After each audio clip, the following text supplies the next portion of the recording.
le terme de coopération utilisé en le rapportant à un processus ou à des processus internes au discours philosophique et en concentrant mon attention en conséquence sur ce qu'on pourrait appeler un élément de littérarité dans le discours philosophique. Il y en a beaucoup, évidemment, pour des raisons historiques sur lesquelles il n'est pas nécessaire de revenir ici. Et en revenant plus précisément sur la question de la métaphore, alors c'est une vieille question des rapports entre métaphore et concept, ou entre ce que l'auteur que je vais suivre en particulier, Hans Blumenberg, intitule conceptualité d'un côté, inconceptualité de l'autre, la métaphore relevant de l'inconceptuel, sur lequel je vais revenir. Donc l'élément littéraire relevant de l'inconceptuel, en essayant de montrer évidemment que l'inconceptuel, c'est pas de la sous-conceptualité, de la pré-conceptualité ou de l'infra-conceptualité, mais un élément nécessaire et contrastif avec la conceptualité. Alors, évidemment, cette question-là, elle n'épuise pas tout ce qu'on peut dire des rapports entre philosophie et littérature. On en parle beaucoup et je pense qu'on n'a pas fini d'en parler. Mais je me place résolument ici dans une perspective unilatérale, c'est-à-dire celle de la contribution du littéraire ou d'un certain nombre d'éléments littéraires à l'élaboration de la philosophie. On pourrait s'inquiéter de cette démarche qui paraît une fois encore intégrer la littérature dans la pensée et le discours philosophique. J'essaie de montrer que c'est le contraire, ou c'est peut-être le contraire, qui a comme ce qu'on pourrait appeler une espèce d'extériorité interne au discours philosophique, une espèce de dehors-dedans du discours philosophique. Alors, il est possible, évidemment, qu'on regarde le cas de coopération au sens commun du terme, sur lequel je vais revenir, comme un exemple typique et en conséquence désastreux de coïncidence. Mais si je reviens sur la vieille histoire des rapports entre concept et métaphore, et en y revenant par un biais un peu différent de celui qui est d'ordinaire exploité, c'est parce que tout de même on peut faire confiance à un point de vue qui regarde la métaphore comme, je cite, et je commence à citer Blumenberg dans sa théorie de l'inconceptualité sur laquelle je vais revenir, comme, je cite donc, une perturbation du contexte, de l'homogénéité, je continue la citation, de l'homogénéité qui permet la lecture cursive de ce texte dont la métaphore bloque la fluidité de la réception. Ou encore comme, définissant encore, je sais pas si c'est une définition d'ailleurs, caractérisant encore la métaphore comme, je cite, une anomalie sémantique, une perturbation donc, dont il faudrait aussi rappeler, et ce sera utile pour la suite, qu'elle, je cite encore Blumenberg, qu'elle exploite un moment de détermination plus faible pour se substituer à ce qui devrait satisfaire l'attente implicite au contexte. Donc le paradoxe est sans doute qu'en revenant sur ces rapports, je vais assez peu parler de littérature proprement dite, sinon indirectement, mais ce cas de coopération, en fait, je ne fais que le soumettre à la sagacité de François Julien, vraiment en toute sincérité, en toute ingénuité, pour savoir si, tel que je le présente, elle peut être interprétée, et comment, comme une forme de la décoïncidence à l'intérieur du discours philosophique. Alors, je vais pas revenir, on l'a rappelé régulièrement depuis hier, sur ce qu'a d'artificiel les divisions entre littérature et philosophie, enfin artificiel à partir du moment où on considère que ce qui est de l'ordre de la partition disciplinaire et historique est tenu pour une partition anhistorique. Je vais pas revenir là-dessus. Sinon un petit peu en cours de route, mais je partirais de la chose suivante, c'est que en général, il est commode de penser les relations dynamiques entre philosophie et littérature, sans qu'on sache très exactement non seulement ce que c'est respectivement, mais ce qui peut les articuler l'une à l'autre.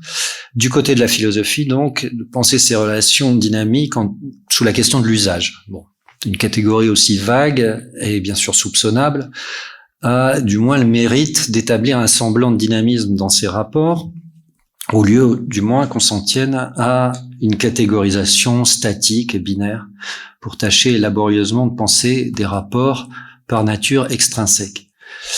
Alors, le problème, c'est que quoi qu'on en pense ou qu'on en fasse, on se retrouve toujours dans ces cas-là, au mieux dans le cadre, on l'a déjà évoqué d'ailleurs ce matin, d'un partage de tâches de l'écriture et de la pensée, serait-il le moins explicitement hiérarchisé. Partage entre eux, alors au choix, description d'un côté, analyse de l'autre, singulier d'un côté, universel de l'autre, style, logique, narration, argumentation, affect, voire percept, et concept, etc. Et pourquoi pas beau d'un côté, vrai de l'autre. Bon. Même chose du point de vue de la réception de ces discours, jugement esthétique d'un côté, jugement de validité de l'autre. Alors, il est vrai que ce partage des tâches se complexifie, heureusement, quand on en vient à prendre au sérieux l'idée selon laquelle la littérature pense, et pense avec des moyens et des formes qui lui sont spécifiques, autrement dit, qu'elle ne fait pas que décrire ou parler d'eux, serait-ce de la vie ou du vivre, ni même qu'elle ne ferait que laisser parler les choses, les êtres, la vie, le monde social, que en gros elle serait du côté de la restitution d'une expérience, laquelle n'acquiert son sens précis que sur le fond non seulement d'un ensemble d'expériences coordonnées, mais d'un horizon global, voire totalisant, ce qu'on appelait jadis et maladroitement une vision du monde. La philosophie de la littérature, de ce point de vue-là, voire la philosophie du roman, n'a pas, ou plus précisément, le statut d'un génitif objectif, mais plutôt à partir des travaux de Descombes, Macheret, Sabot, plutôt le statut d'un génitif subjectif. De ce point de vue-là, c'est-à-dire du point de vue du subjectif, du génitif subjectif, une philosophie de la littérature s'éloigne donc, heureusement, du statut instrumental conféré philosophiquement à la littérature par une conception en termes d'usage. Elle concerne plus la manière dont la philosophie peut, plus ou moins adéquatement, comprendre la littérature, et par voie de conséquence en tirer des usages pour elle-même, mais la manière dont la littérature produit ou produirait de la philosophie. La catégorie de l'usage, alors, elle doit être, la question c'est de savoir si elle doit être tout simplement abandonnée, car son inconvénient, c'est d'une part d'entériner, je l'ai rappelé, une situation historiquement très déterminée, donc limitée, où deux genres plus ou moins sédimentés de discours se font face, ce qui est toujours faux du reste, quand bien même ils entretiendraient des rapports mutuels amicaux et viendraient appuiser l'un chez l'autre des ressources qu'il n'a pas. D'autre part, de favoriser, on l'a déjà dit, inévitablement des rapports hiérarchiques implicites dans lesquels la position de surplomb de la philosophie permet d'établir une légitimité conditionnelle de la littérature fondée au mieux sur l'idée d'une ressource ou d'un contenu spéculatif caché, une sorte de philosophie dissimulée dans la littérature, à moins qu'on ne l'instrumentalise purement et simplement au profit d'une philosophie exogène. C'est par exemple, ou ce serait par exemple le cas de Deleuze quand il lit Proust dans Proust et les signes. En fait, c'est Proust qui parle de Deleuze et pas Deleuze qui lit Proust, apparemment. Indépendamment de ces biais, ce que l'on perd assurément, c'est une représentation correcte et fine des processus. Ça m'a intéressé par ailleurs, de passage de l'un à l'autre, de mutation, plus encore d'hybridation, qui comprend également ces zones d'indifférenciation entre philosophie et littérature. Comment la littérature se fait philosophie, au lieu qu'elle ne soit le lieu d'une philosophie implicite. Comment, inversement, la philosophie passe dans la littérature. Comment mutent et parfois se rendent indécidables des processus de pensée et des pratiques d'écriture. Comme cette catégorie concerne surtout le rapport que là où les philosophies entretiennent avec la forme ou la matière littéraire, et du reste, on peut l'observer actuellement, la littérature, quant à elle, regarderait désormais plutôt du côté de la sociologie et des sciences humaines, on n'entendra pas seulement la possibilité pour la philosophie de trouver une matière concrète ou fictionnelle à partir de laquelle elle puisse penser à sa façon, cette matière étant évidemment déjà pensée à sa façon par la littérature. On regardera aussi du côté de certains philosophes qui jugent nécessaire d'avoir recours à la littérature, c'est-à-dire d'abord à l'écriture littéraire, non pas pour une exposition du vrai, forme ornementale ou rhétorique, qui se comprendrait pas donc simplement comme une ornementation à vocation rhétorique, mais bien pour une production ou une invention, dans les deux sens du terme, une invention du vrai, bien que l'évaluation de cette contribution de la littérarité à une telle production ne puisse être jamais généralisable. Car les raisons explicites de cette mobilisation peuvent être multiples, et même à chaque fois singulières, et elles concernent aussi bien l'objet, c'est-à-dire le singulier, par exemple, de la philosophie que son sujet, c'est-à-dire le je qui philosophe, la première personne qui dit je en philosophie. Il y a des exemples fameux, Kierkegaard, Nietzsche, par exemple, ou encore Descartes, je vais revenir un tout petit peu là-dessus, ou encore ces modes de pensée, et notamment la métaphore plutôt que le concept. Mais quant au rapport extérieur avec la littérature, c'est-à-dire avec les œuvres d'art littéraires, les usages ne se réduisent pas nécessairement à ce que Philippe Sabot, par exemple, nomme l'emprise d'un schème didactique. Mais il n'en reste pas moins que l'effroyable préjudice causé à la littérature par certains d'entre ces usages est bien connu.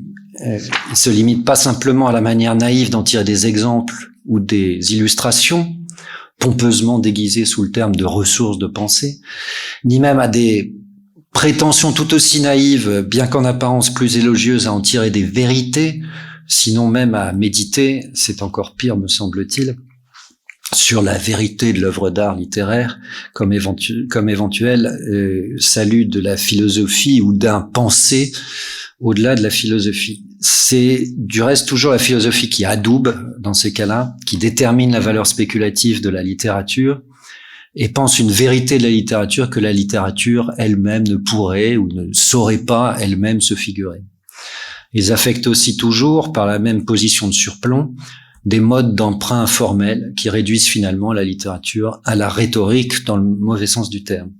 Alors, il y a évidemment des traditions vénérables de tels usages, je reviendrai pas là-dessus, dans la modernité. Et une philosophie ça va, j'allais dire des premiers romantiques par exemple, jusqu'aux philosophes artistes nietzschéens, et une philosophie qui se laisse, sinon perturber, du moins instruire, et surtout contaminée par la littérature, mais aussi, ça peut être la même d'ailleurs, une philosophie qui reconnaît son propre statut littéraire, ou qui vise en tant que telle à se faire œuvre d'art, et il en a de nombreux exemples, y compris dans les littératures philosophiques du XXe siècle. On en parlait tout à l'heure, le cas de Benjamin, par exemple, c'est un cas typique, me semble-t-il, du texte philosophique qui se veut, c'est un critique littéraire d'abord, qui se veut être lui-même une œuvre d'art.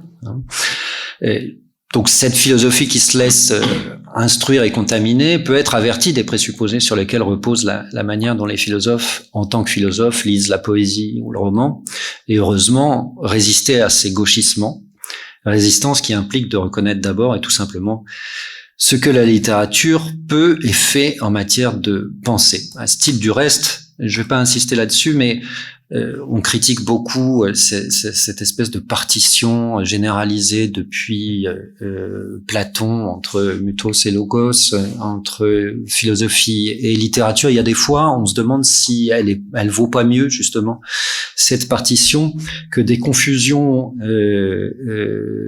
inverses. C'est-à-dire que parfois, il est plutôt pas mauvais que de constater que les rapports entre philosophie et littérature sont d'autant plus sains et plus indemnes de ces gauchissements qu'elles se tiennent résolument à distance l'une de l'autre, dans un respect d'autonomie mutuelle et de bonne aloi.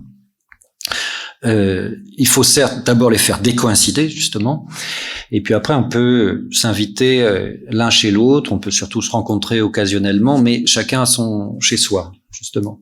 Plus sérieusement, je viens de rappeler ce qu'a d'historique, une telle partition disciplinaire, institutionnelle ou générique entre philosophie et littérature, comme aussi seconde artificielle les principes d'exclusion qui prétendent la régir et les essentialisations qu'elle implique. Je voudrais juste revenir sur un exemple, par exemple, qui a été évoqué ce matin, c'est-à-dire la figure de Descartes.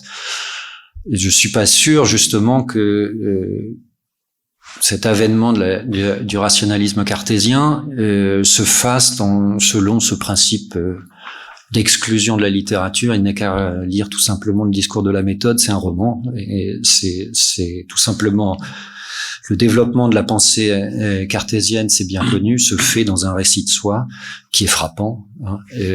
Mais je prends pour exemple aussi la lettre préface au principe de la philosophie, où Descartes lui-même, encore une fois si soupçonneux à l'égard des fables et des romans, dit quand même que ces principes doivent être d'abord lus par le lecteur comme un roman, dit-il, comme un roman, c'est-à-dire continuellement, rapidement, sans interrompre la lecture, comme un récit, quitte à passer sur des choses sur lesquelles il sera obligé de revenir par la suite. Donc, bon, même chez Descartes, ces partitions sont pas du tout établies. En tout cas, le bénéfice qu'on pourrait tirer d'une telle partition, c'est celui d'une hétérogénéité qui favoriserait le choc, et je suppose que c'est aussi ce qui est attendu d'un principe de décoïncidence. L'extériorité n'implique donc pas nécessairement un principe d'assujettissement de la part de la philosophie, et c'est même l'inverse qui se passe. Donc c'est ainsi qu'on rendra davantage justice à la légitimité de ces rapports si on regarde du côté de ce que la littérature fait à la philosophie, c'est-à-dire sa capacité d'ébranlement. Trop longtemps, peut-être, la philosophie s'est crue chez elle, sinon dans la littérature, du moins dans une certaine littérature qui avait tout pour ne pas l'inquiéter et qui semblait très fortement mimer les contenus conceptuels avec lesquels la philosophie était familière. Toutes les stratégies théoriques qui ont soutenu l'illusion d'une convergence entre philosophie et littérature n'ont jamais joué qu'en faveur de la souveraineté de la première sur la seconde, quel que soit le schème didactique ou herméneutique auquel ces stratégies ont recours. Restituer au contraire son étrangeté, l'étrangeté de sa pratique, est une condition essentielle pour réarticuler la philosophie à la littérature à partir paradoxalement de leur absence de convergence. Du reste, cet ébranlement n'est pas réduit dans ce cas à la matière expérientielle, inédite, qui serait fournie par la littérature, mais bien au procédé langagier, proprement dit, au travail de la langue et aux évolutions de structure qui affectent l'écriture littéraire. L'intranquillité recherchée alors par la philosophie a pour condition plus profonde de reconnaître la spécificité d'une authentique pensée littéraire. À vrai dire, le premier effet du choc ou de la perturbation, c'est sans doute de rappeler, et ça c'est une chose qui m'a beaucoup occupé, donc j'en parlerai pas maintenant, a sans doute pour effet de rappeler à la philosophie qu'elle est aussi un art du langage, et d'abord un art du langage, et qu'elle est essentiellement un art du langage, c'est-à-dire que la philosophie se découvre elle-même littérature ou genre littéraire. En suivant aussi une piste kierkegaardienne, par exemple, bon, c'est mon dada, pardonnez-moi, enfin, ça l'est plus tellement, hein. Il est bon de changer de cheval de temps en temps. On pourrait plus généralement en tirer une réflexion décisive sur le caractère proprement, j'y reviendrai un petit peu, fictionnel de la philosophie et de ses énoncés. Ce sont des fictions. Ceci établit pourtant sans aucune visée d'évaluative pour la philosophie. C'est-à-dire, c'est pas le fait de caractériser les énoncés philosophiques comme des énoncés fictionnels, ça en dévalue pas, curieusement, la portée, évidemment. C'est ce qui fait que se laisser réellement instruire et instruire de ce qu'elle est elle-même par la littérature n'implique pas seulement un ébranlement extérieur, car la perturbation recherchée doit affecter les modes du discours philosophique lui-même, c'est-à-dire sa langue. Bon. Mais ça n'est pas cette fois dans le sens d'une philosophie de la littérature que je vais me diriger, c'est pas pour discuter des thèses sur l'existence d'une philosophie littéraire, c'est-à-dire une philosophie de la littérature au sens du génitif subjectif, portant sur la production littéraire de vérités philosophiques spécifiques, reconnaissance qui permet en effet de réarticuler les rapports entre philosophie et littérature, et d'abord de penser des effets, je cite un terme employé par Badiou, intra-philosophiques, des effets intra-philosophiques. de la littérature comme pratique d'écriture susceptible de produire des vérités. Je discuterai pas de ces thèses qui sont très importantes, même si elles entraînent, me semble-t-il, des difficultés, voire des contradictions. Mais ce sera pas non plus dans le sens inverse pour revenir sur ces processus dont j'ai évoqué l'existence et par lesquels on passe insensiblement de l'une à l'autre, de la philosophie à la littérature, de la littérature à la philosophie, en observant par la même occasion combien est relative, évidemment, la fixation du discours philosophique dans certaines formes littéraires ou discursives. Comme chacun le sait, la philosophie n'a pas toujours eu la forme du traité philosophique, c'est peu de le dire. Alors, au risque de manquer peut-être partiellement, et je vous prie de m'en excuser, aux attendus du colloque, je m'interrogerai pas sur ce que fait ou peut faire la philosophie, la fréquentation des œuvres littéraires. Ou plutôt, il s'agit de pousser un peu la réflexion concernant ces effets intra-philosophiques de la littérature, la pousser à un niveau élémentaire, donc celui de la métaphore. Donc ce serait plutôt dans le sens de ce qui à la fois travaille souterrainement la pensée conceptuelle et plus radicalement ce qui la fait travailler. En sorte qu'on devrait parler plutôt ici de littéraire ou d'éléments littéraires que de littérature. Il y a ce que la littérature, c'est-à-dire la fréquentation réglée des œuvres littéraires par la philosophie, fait à la philosophie. Et puis il y a ce que le littéraire, ce qu'on va désigner, ce que je désignerai désormais par le terme d'inconceptuel, fait au, mais aussi pour le discours conceptuel. Ce qui signifie aussi qu'il ne s'agit pas par là de rhétoriser la philosophie, mais plutôt d'introduire ce tiers qu'est la métaphore. En ce sens, le littéraire n'est pas compris dans son instrumentalisation philosophique, que ce soit dans des rapports extérieurs de la philosophie aux œuvres d'art, ou que ce soit par la réquisition de formes réputées relever spécifiquement de la littérature, indiquées par des indices. Indiquées par des indices, c'est particulièrement bien dit, pardon. De littérarité à la surface du texte philosophique, mais comme le fond du travail de pensée, dans un nouage essentiel du conceptuel et de l'inconceptuel. Et alors, justement, la question, c'est de savoir si ce nouage, c'est de l'ordre de la décoïncidence, de l'articulation, de la désarticulation, de la discontinuité ou de la continuité. Et je sais pas répondre à cette question, en fait, et c'est pour ça que je pose la question à François Julien. Que j'ai la chance de lui poser cette question. Donc, manière de revenir sans naïveté à la catégorie de l'usage, mais surtout manière d'établir autrement la nécessité des rapports entre philosophie et littérature au profit de la dynamique de la pensée. C'est pas seulement de l'extérieur que l'élément littéraire, et non plus les œuvres littéraires, aide la philosophie à penser, mais bien de l'intérieur. Alors, il est vrai que ce travail, doublement entendu donc, est tributaire dans ses éléments comme dans ses processus de ce que la philosophie cherche à produire. Il est par exemple évident, c'est un lieu commun de le reconnaître désormais, que l'élaboration philosophique de la subjectivité moderne, par exemple, se trouve sinon explicitement corrélée, du moins indissociablement mêlée à la trame, à une trame romanesque. Par exemple, j'ai cité Descartes, mais on pourrait revenir sur l'écriture, on en parlait tout à l'heure, l'écriture de la phénoménologie de l'esprit aussi.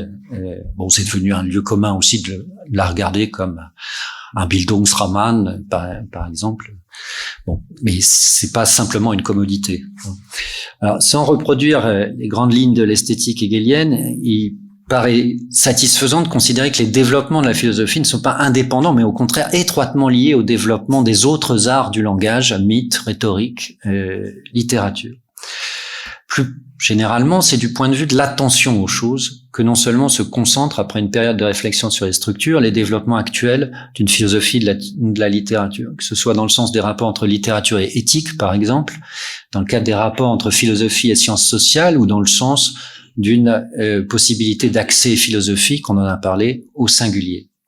Par le biais d'une réflexion sur ce que la littérature nous fait de nous ou nous permet de faire, la philosophie tirerait alors un bénéfice pour sa propre pratique et pour son autocompréhension, c'est-à-dire aussi pour la compréhension critique de ses limites. C'est dans ce cas ce qu'on pourrait appeler une conscience philosophique malheureuse qui la réarticule à la littérature. Malheureuse de ce qui fait pourtant la spécificité de sa pratique de pensée et de sa pratique d'écriture, à savoir la généralité du concept, justement. Généralité qui, paradoxalement, la met en porte-à-faux avec sa prétention à la validité ou à la vérité. Malheureuse d'avoir fait, en quelque sorte, ce qu'elle doit faire.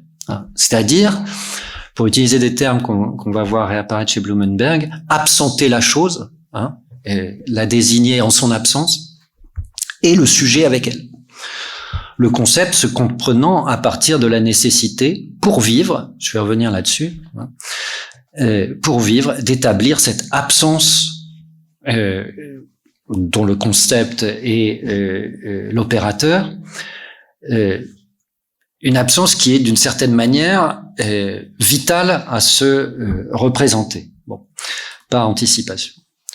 Souvent, donc, la réévaluation des rapports entre philosophie et littérature passe, du coup, par le statut d'instrument d'optique, en quelque sorte, conféré à la littérature, tout se passant comme si le travail littéraire de la langue favorisait un accès qui ferait cruellement défaut à la pensée conceptuelle, défaut que ne comble jamais tout à fait les prétentions phénoménologiques d'un retour aux choses mêmes. Instrument d'optique, donc, produit à partir du langage. Car c'est pas parce que l'écrivain serait d'abord une personnalité plus attentive au singulier, plus attentive au concret de la vie, ou que sais-je encore, en sorte qu'il serait bien obligé d'y adapter l'outil du langage, que le philosophe aurait intérêt à parler avec lui, voire à se convertir à la littérature. C'est le travail de la langue qui ouvre cet accès et qui est la condition et la médiation nécessaire de cette ouverture. Donc, l'expérience est en première apparence la matière de la littérature romanesque, affirmation qui implique évidemment qu'on se fasse une représentation un peu complexe de ce que expérience signifie. Mais la mise en forme de l'expérience par le récit doit alors moins être comprise comme la forme de sa restitution, une simple mise en forme justement, que la manière dont elle se pense dans, ou plutôt par le langage.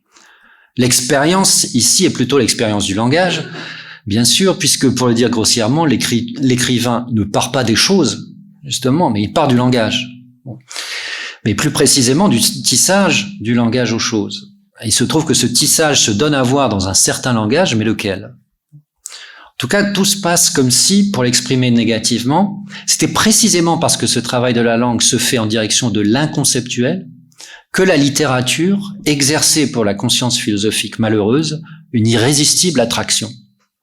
Mais l'insatisfaction à l'égard du concept peut avoir plusieurs sens ou plusieurs motifs.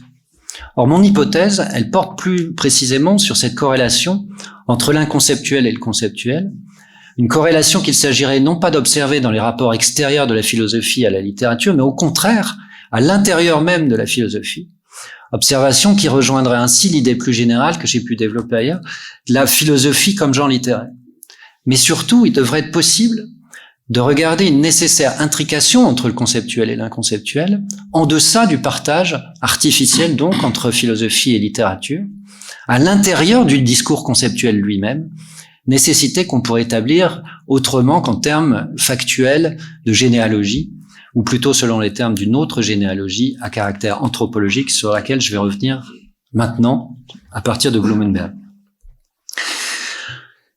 C'est la raison pour laquelle, pour répondre à cette question, je me permets de remonter donc un peu loin en arrière de notre objet en faisant écho à cette interprétation qui, pour paraître un peu extravagante, parfois, n'en fournit pas moins, me semble-t-il, un éclairage renouvelé, au moins indirect, sur les rapports en question, et constitue donc la thèse initiale de la théorie de l'inconceptualité de Hans Blumenberg. Un peu extravagante parce que pour le dire assez rapidement, il s'agit tout simplement de regarder comment l'homme primitif a inventé le concept. C'est un peu caricatural de le dire comme ça, mais c'est vraiment l'idée de cette généalogie ou de cette anthropogénèse du concept, c'est comment le chasseur nomade a produit du concept. Et pourquoi il ne pouvait pas faire autrement que de produire du concept s'il voulait survivre, c'est-à-dire d'abord manger. C'est-à-dire l'invention du piège comme la première matrice conceptuelle dans l'histoire de l'espèce. Alors, dans le cadre d'une telle question, ce que j'entends par une philosophie travaillée par la littérature n'est pas alors réservé à certaines philosophies ou à un certain genre de philosophie, même s'il est vrai qu'il y a des genres de philosophie qui semblent plus naturellement entretenir des affinités avec l'élément littéraire. Des philosophies travaillées par la littérature, il y en a beaucoup, et en réalité, c'est le sens de mon titre, il n'y a que cela.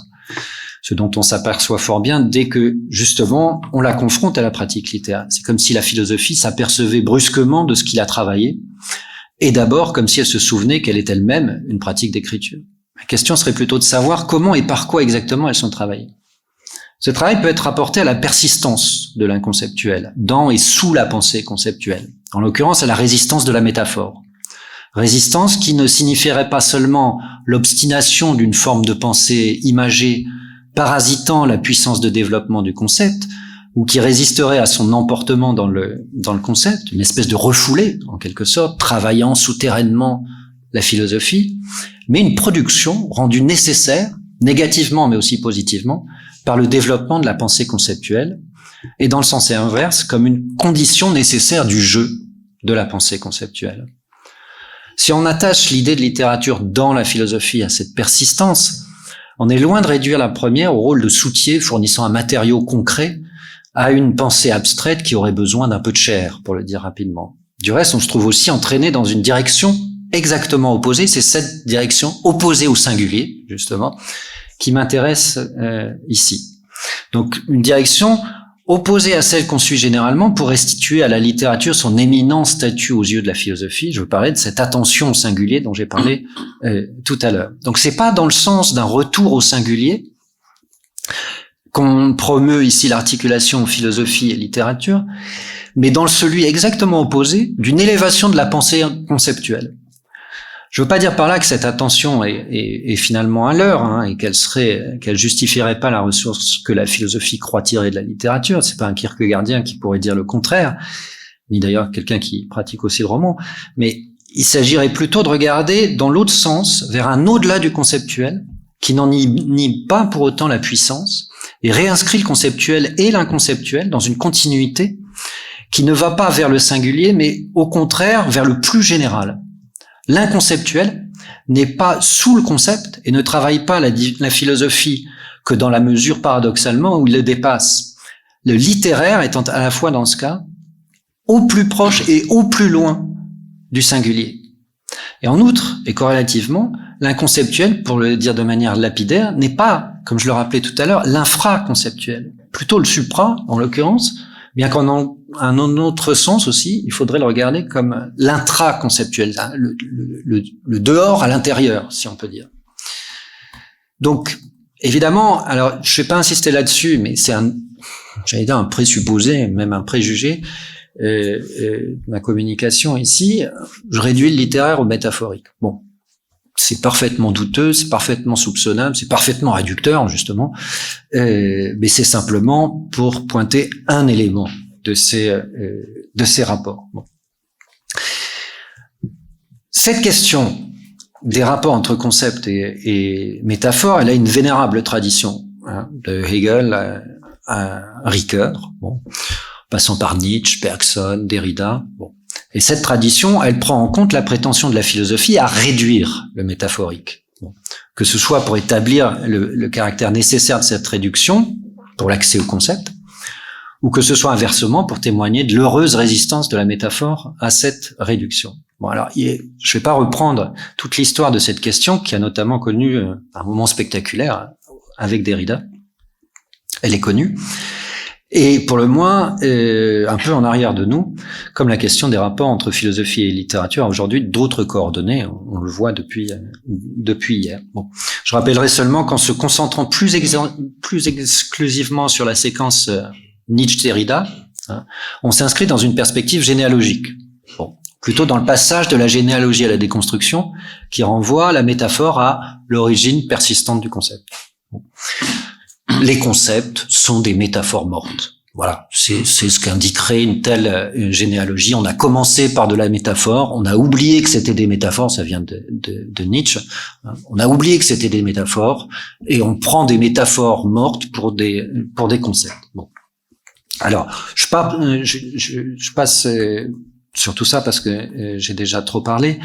Je vais pas revenir sur cette tradition, mais je demande ce qui se passe maintenant si on regarde autrement les liens entre métaphore et concept, tout en attestant de leurs liens organiques dans la philosophie. Alors, on commencera par vanter les performances cognitives de la métaphore. Bon, alors, pense à Ricoeur peut-être, mais à Bergson aussi,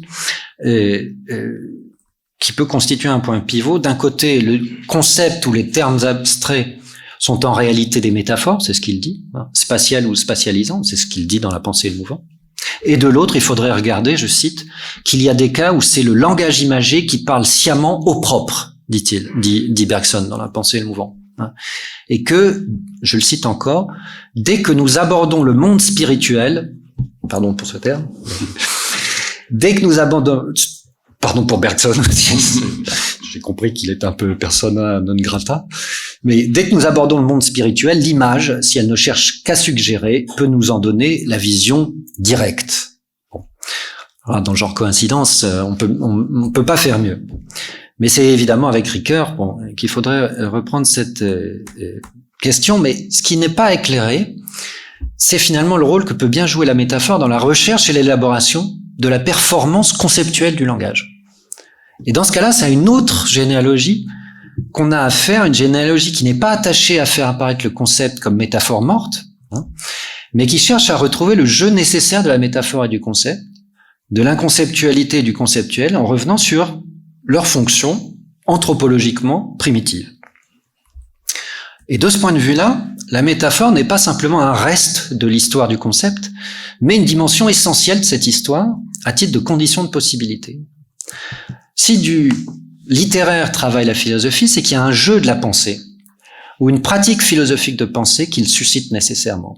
La métaphore, ça n'est pas plus un reste qu'elle n'est le secret du concept. Elle s'inscrit, ou elle inscrit sa discontinuité radicale, elle n'est pas du concept, et peut-être est-elle l'autre du concept, dans une continuité, c'est pour ça que le problème de la coïncidence et de la décoïncidence ici me travaille, dans une continuité ascendante à la pratique conceptuelle. Pour le dire encore autrement, et selon un modèle qui s'inscrit dans l'héritage kantien, la raison, c'est le terme qu'emploie Blumenberg, ne se limite pas à la production conceptuelle. Elle suscite des besoins que les concepts ne satisfont pas. Bon, on reconnaît un geste kantien ici. Et le fait qu'elle produise des idées, ou découvre en elle ce qui a le statut non de concept, mais d'idée, déclenche nécessairement le processus de la symbolisation, c'est-à-dire de la métaphore. C'est en quelque sorte et en résumé une autre manière de penser le type de coopération essentielle entre littérature, c'est-à-dire mythe, métaphore, et philosophie, c'est-à-dire concept, une forme interne de coopération. Si on cherche à penser ce qui contraint la philosophie à prendre langue, si on peut dire avec la littérature ou le littéraire, il faut remonter généalogiquement aux conditions de la pensée. Cette généalogie éclaire les multiples dimensions par lesquelles le concept est attaché à la métaphore. Et ça a une vertu critique, évidemment. Cette critique, elle porte sur les prétentions positivistes à réduire les énoncés philosophiques au mode propositionnel des sciences, l'énoncé valide des faits. Bon, pour le dire rapidement. C'est la raison pour laquelle l'anthropogenèse de l'inconceptuel est rapportée par Blumenberg à l'élaboration de la pensée conceptuelle. À quoi nous sert le concept? À quoi nous sert-il pour vivre et dans le vivre?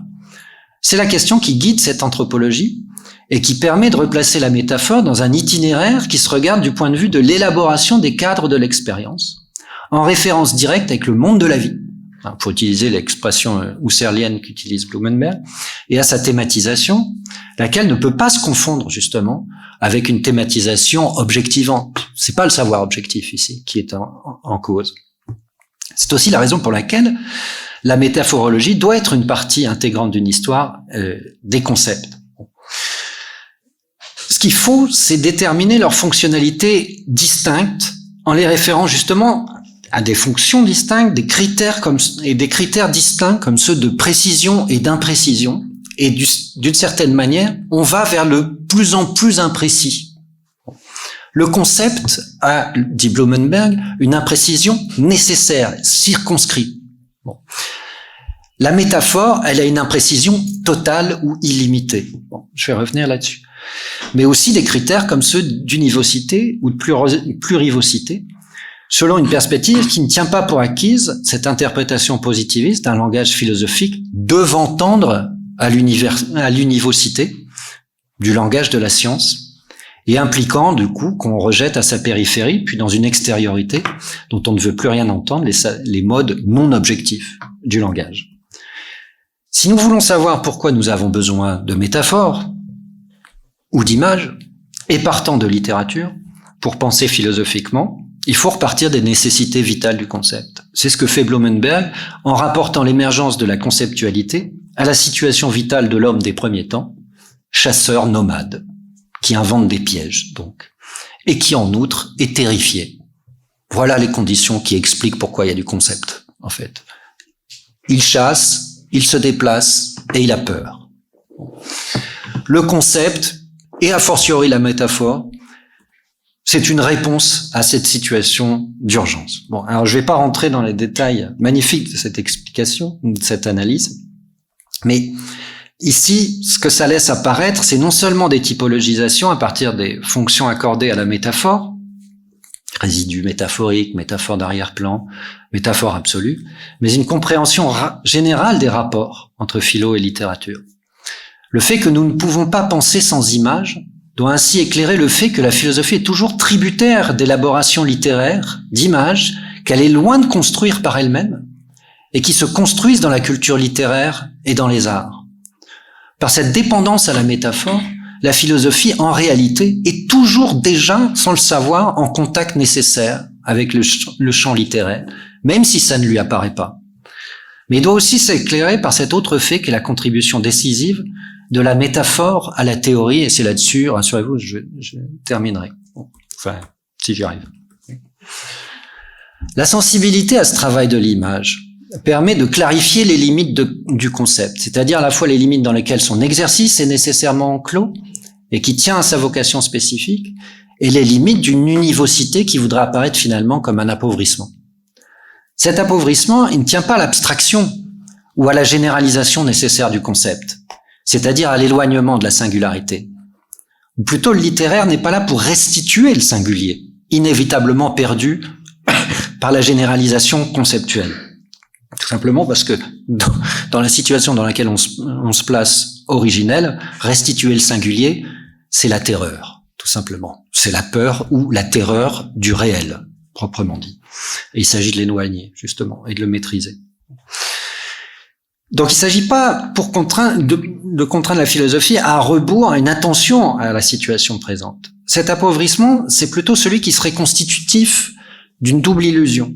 D'une part, celle de la nécessité et même de la simple possibilité d'une réduction positiviste du langage philosophique, et d'autre part, celle qui consisterait à penser que la performance conceptuelle satisfait toute l'intégralité des besoins de la raison.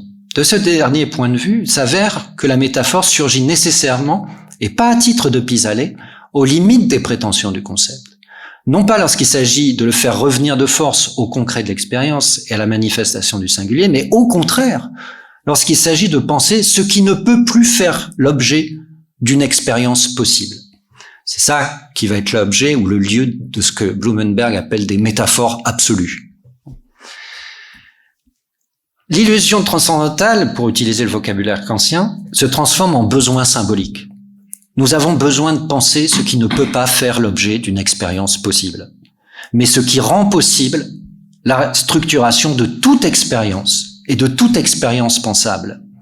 Et de ce point de vue, les concepts d'entendement non seulement ne suffisent pas, mais leur performance est tributaire de cet excès.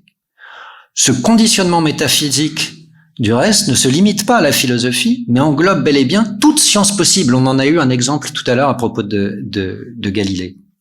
Au titre de ce que Blumenberg appelle des métaphores d'arrière-plan. Si nous voulons faire de la science, si nous voulons faire de la philosophie, il faut avoir des métaphores, tout simplement. Nous ne pouvons pas penser au-delà ou avant la métaphore.